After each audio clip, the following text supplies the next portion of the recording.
¿Cuál es el sentido de la vida o su razón de ser? ¿Cuáles son las cosas que le dan el sentido a la vida?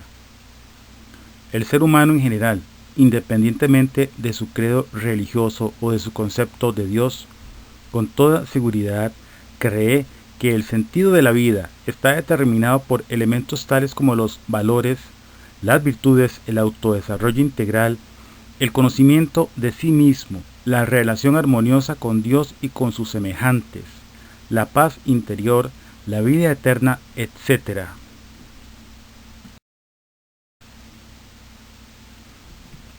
Pero un 95% o más de la humanidad incurre en una terrible contradicción entre esa creencia o convicción y lo que puede observarse en la realidad, en la vida cotidiana, en el día a día, donde elementos tales como el hedonismo, el modelo del consumismo, los paradigmas del éxito material personal y el de la ostentación, acumulación de riqueza, así como también la búsqueda de reconocimiento a partir de logros materiales personales, condicionan poderosamente las vidas de esa inmensa cantidad de personas.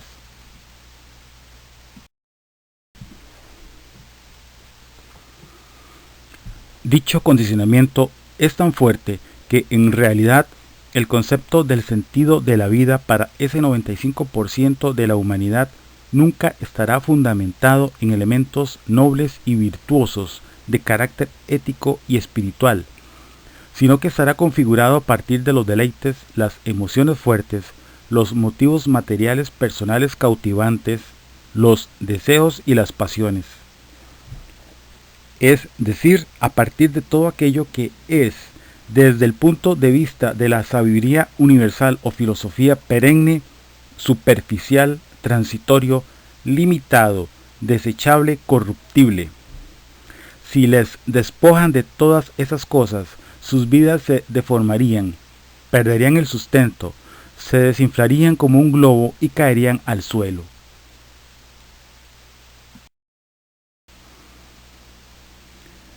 En síntesis, si bien es cierto que una inmensa mayoría de hombres y mujeres de todo el mundo consideran que el sentido de la vida está sustentado principalmente en lo espiritual y lo ético, es fácilmente comprobable que lo que verdaderamente funciona, lo que efectivamente le da sentido a sus vidas, es todo lo que se encuentra en el mundo de ilusión e ignorancia, que son aquellas cosas mutables e impermanentes que ama y desea la personalidad egoísta del ser humano y en la cual empeña su voluntad obstinada.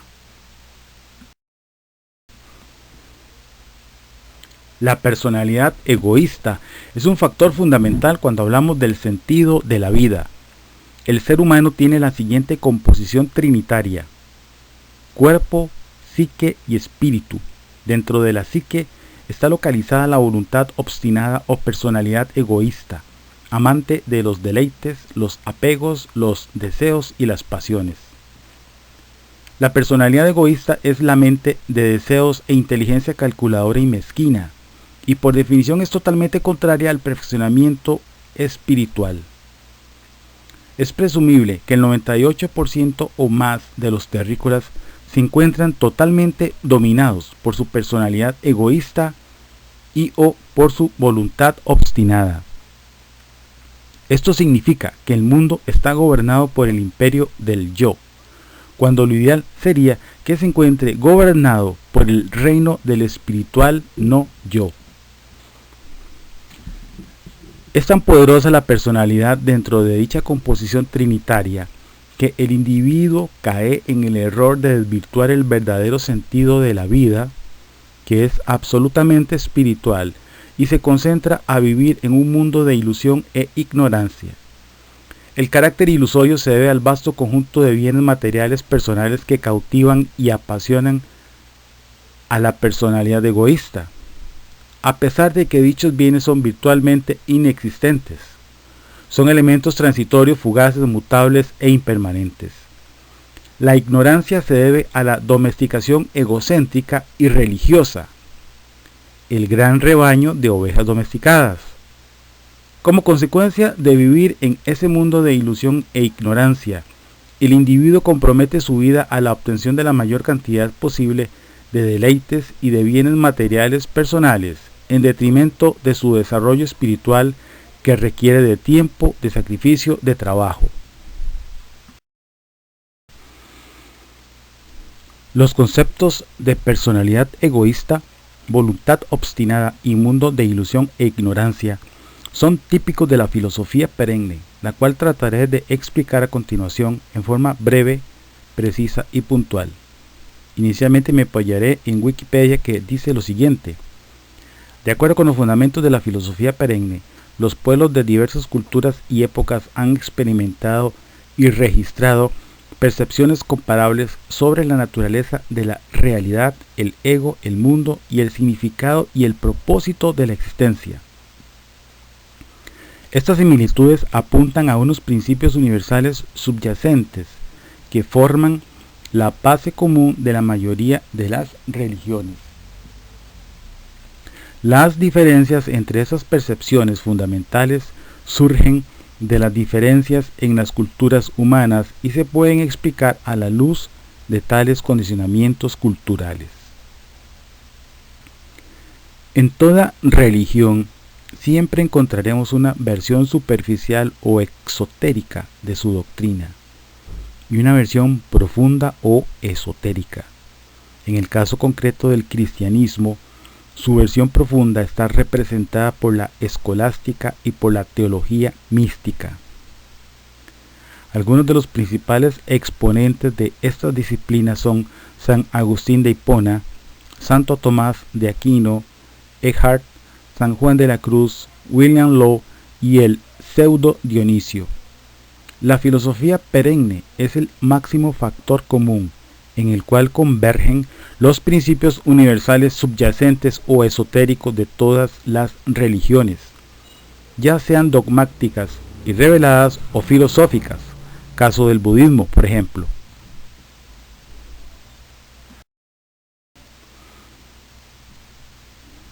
La inmensa mayoría de personas, al estar dominadas por su personalidad egoísta y carecer de educación espiritual profunda o esotérica, viven en el mundo de ilusión e ignorancia y su conjunto de espejismos o elementos materiales personales.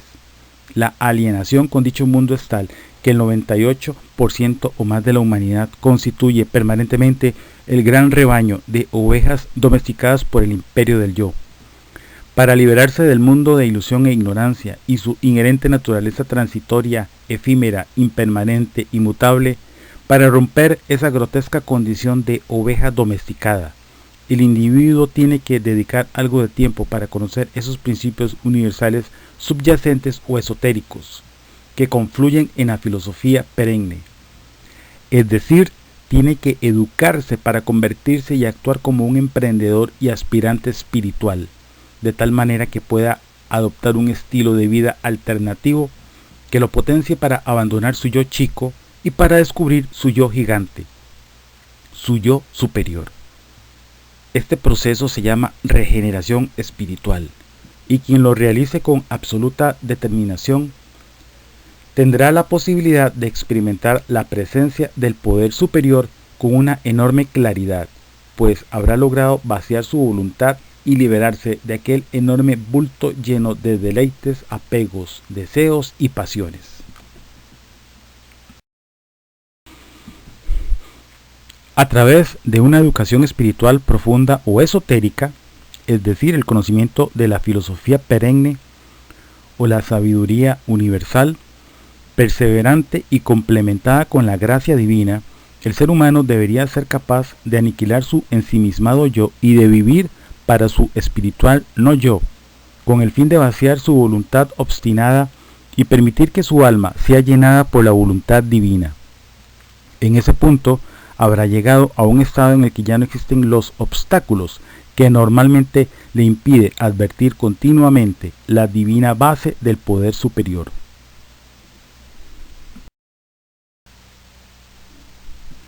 Para saber cuál es el más profundo y trascendente sentido de la vida, es necesario complementar todo lo anteriormente expuesto con el conocimiento de los conceptos de felicidad ordinaria y felicidad espiritual. la felicidad ordinaria, a la que también podemos denominar felicidad vulgar, condicionada, material, personal y egoísta, es aquella sustentada en el mundo de ilusión e ignorancia y su vasto conjunto de bienes materiales personales por los cuales la persona experimenta deleites, apegos, deseos y pasiones. Dichos bienes son transitorios, fugaces, mutables, corruptibles e impermanentes, y en consecuencia extremadamente imperfectos y virtualmente inexistentes. Dichos bienes son 99.999999% no ser, y por ende pertenecen al plano de la verdad relativa, la verdad de los entes. Los conceptos de no ser y de ente son propios de la ontología.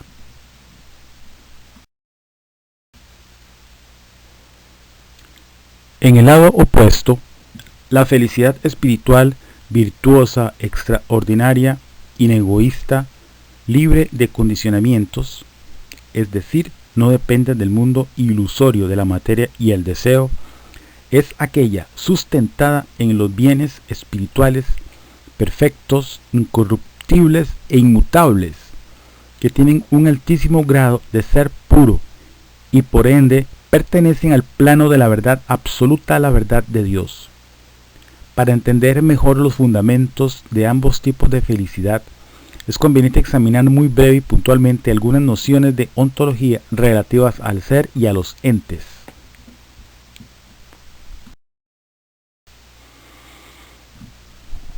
Dios decidió crear, pero no podía crear dioses, porque lo más característico de Dios es que no es creado. Como Dios es increado, es eterno. Y como existe por sí mismo con total independencia, también es infinito, nada lo limita. Dios es el ser absoluto. En consecuencia, los seres o entes creados por Dios, el reino mineral, el reino vegetal, el reino animal, el universo, el ser humano y todo lo que ha sido producido por éste, tenían que ser necesariamente limitados en el tiempo y en el ser, porque son múltiples, distintos, mutables, y porque encierran composición, y tales propiedades, multiplicidad, distinción, mutabilidad y composición, solo son posibles mediante el no ser. El universo es obra de Dios. En él se manifiestan su poder, su sabiduría y sobre todo su bondad. Todo lo que procede de Dios es ser o es bien, aunque todas las cosas creadas incluyan algún grado de imperfección o de no ser. Y la imperfección de los actos humanos es la causa de muchos sufrimientos. Las cosas del mundo son más perfectas en la medida en que tengan más ser y estén, por eso mismo, más cerca de Dios. Ningún ser puede sentirse ofendido por haber sido hecho menos perfecto, porque sea cual sea la cantidad de ser que recibió, la recibió gratuitamente. El no ser que existe en cada ser del mundo, al hacer posible la multiplicidad, la composición, la distinción y el cambio, está haciendo posible la existencia del mismo mundo y contribuye a la belleza del todo universal. Por eso, estas cosas temporales, dice San Agustín de Hipona, antes de ser no son, y cuando son, comienzan a no ser. Como Dios es ser puro, en Dios no hay pluralidad, ni distinción, ni cambio, ni composición, cosas que solo pueden darse mediante el no ser. Y como en Dios no hay pluralidad, ni distinción, es único en número y en esencia. Y como en Él no hay mutabilidad, es siempre el mismo y como en él no hay composición, es simple. Además, Dios, aparte de ser puro, es espíritu puro y esto confirma su simplicidad. Y por su omnímoda simplicidad, en Dios no se puede establecer distinción entre saber, querer y hacer.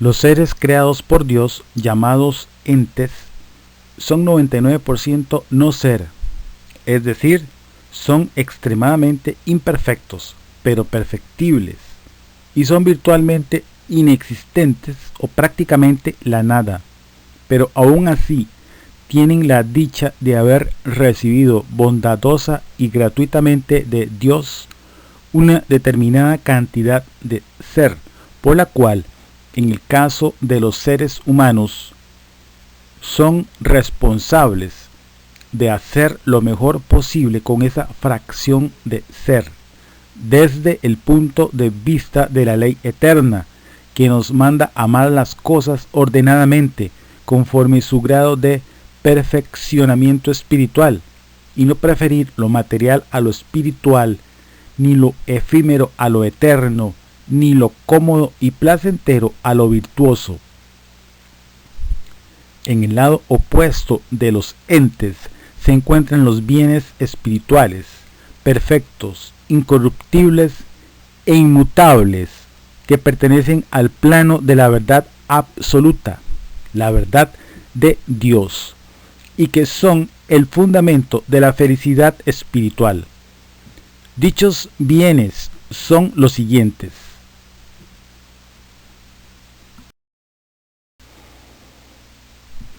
1. El logro de la unión divina durante mi vida y después de mi muerte.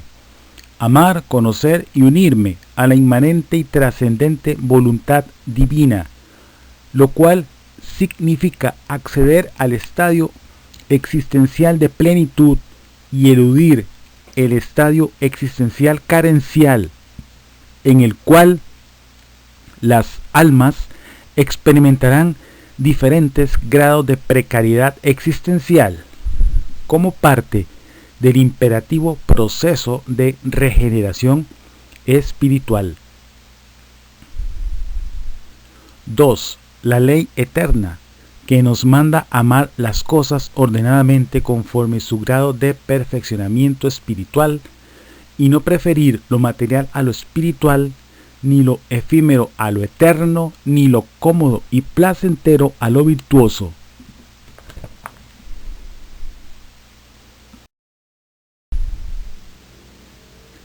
3. Los méritos y la autorrealización derivados del cumplimiento de dicha ley. 4. Una voluntad clarificada y espiritual, el recto camino de las virtudes, los actos moralmente buenos. 5. El emprendedurismo espiritual y el estudio de la filosofía perenne, para convertirnos y actuar como aspirantes espirituales. 6. La abnegación con pleno dominio sobre la obstinación de la voluntad. 7. El espiritual no yo, que significa la voluntad liberada del yo egoísta y consagrada al cumplimiento de la voluntad divina o la ley eterna. Estos 7 bienes espirituales, perfectos, incorruptibles e inmutables, implican que la felicidad espiritual condensa el cumplimiento cabal de los valores y de las virtudes universales y atemporales, así como también la aniquilación del ensimismado yo, para descubrir el yo gigante o yo superior, la base espiritual de todo ser humano.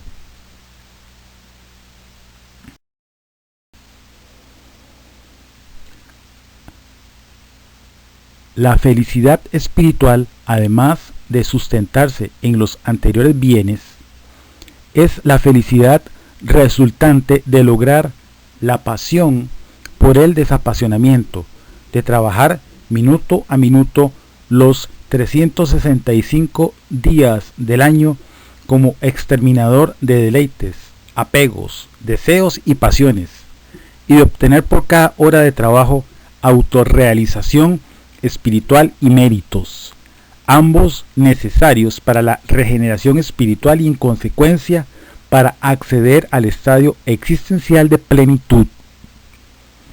Solamente los artesanos de su yo superior, los obreros exterminadores del mundo de la materia y el deseo, es decir, de su ensimismado yo, que tienen la dicha y la capacidad de experimentar la felicidad espiritual y de prescindir de la felicidad vulgar, tendrán el acceso al estadio existencial de plenitud y se librarán del estadio existencial carencial.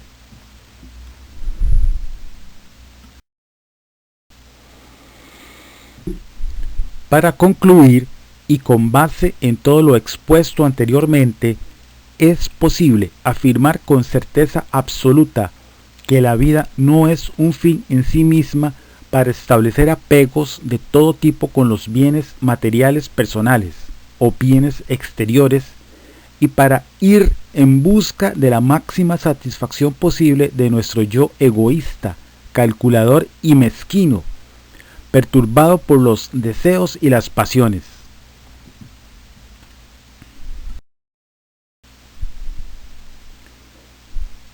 Todo lo contrario, la vida es un medio para acceder al estadio existencial de plenitud o unión divina y para eludir el estadio existencial carencial a través de los siguientes medios. 1. La ruptura con la mayor cantidad posible de dichos apegos y con el ensimismado yo, el yo egoísta. 2.